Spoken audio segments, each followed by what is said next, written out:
والنجم إذا هوى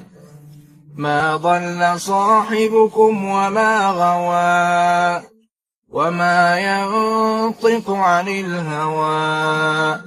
إن هو إلا وحي يوحى علمه شديد القوى ذو مرة فاستوى وهو بالأفق الأعلى ثم دنا فتدلى فكان قاب قوسين أو أدنى فأوحى إلى عبده ما أوحى ما كذب الفؤاد ما رأى أفتمارونه على ما يرى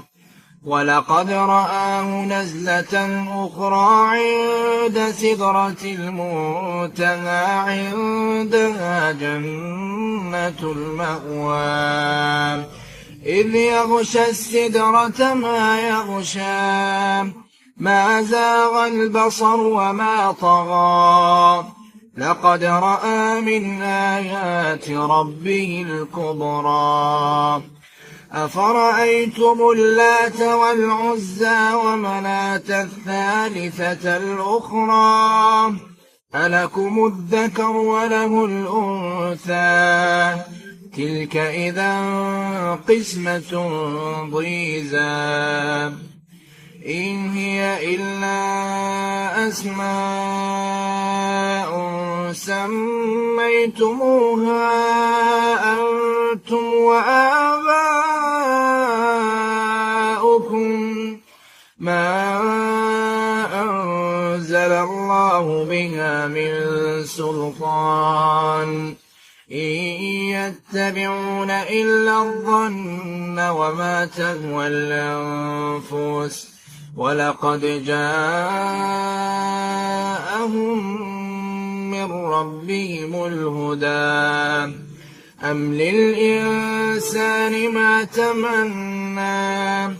فلله الآخرة والأولى وكم من ملك في السماوات لا تغني شفاعتهم شيئا إلا من بعد أن يأذن الله لمن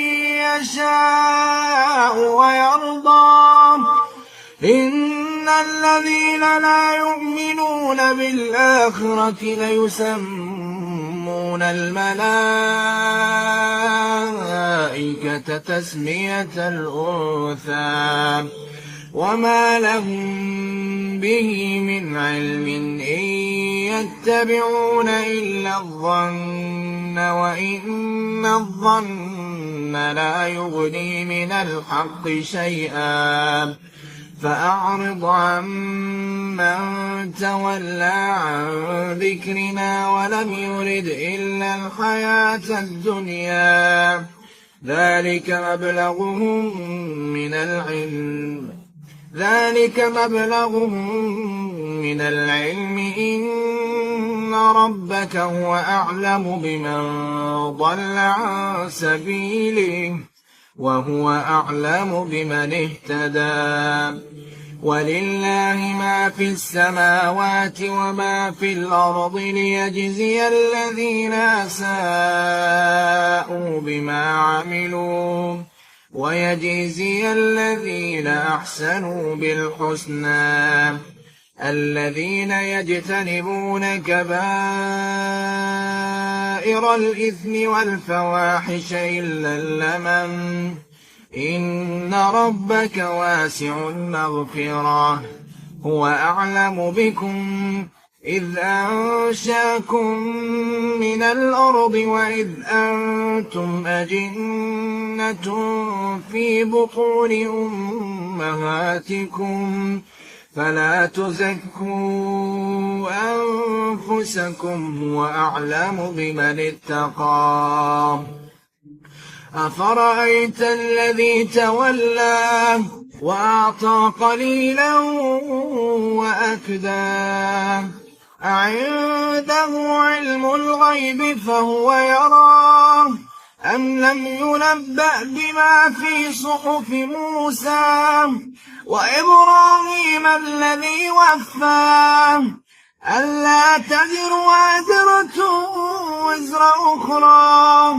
وأن ليس للإنسان إلا ما سعى وأن سعيه سوف يرى ثم يجزاه الجزاء الأوفى وأن إلى ربك المنتهى وأنه هو أضحك وأبكى وأنه هو أمات وأحيا وأنه خلق الزوجين الذكر والأنثى من نطفة إذا تمنى وأن عليه النشأة الأخرى وأنه هو أغنى وأقنى وأنه هو رب الشعرى وأنه أهلك عادا الأولى وثمود فما أبقى وقوم نوح من قبل إنهم كانوا هم أظلم وأطغى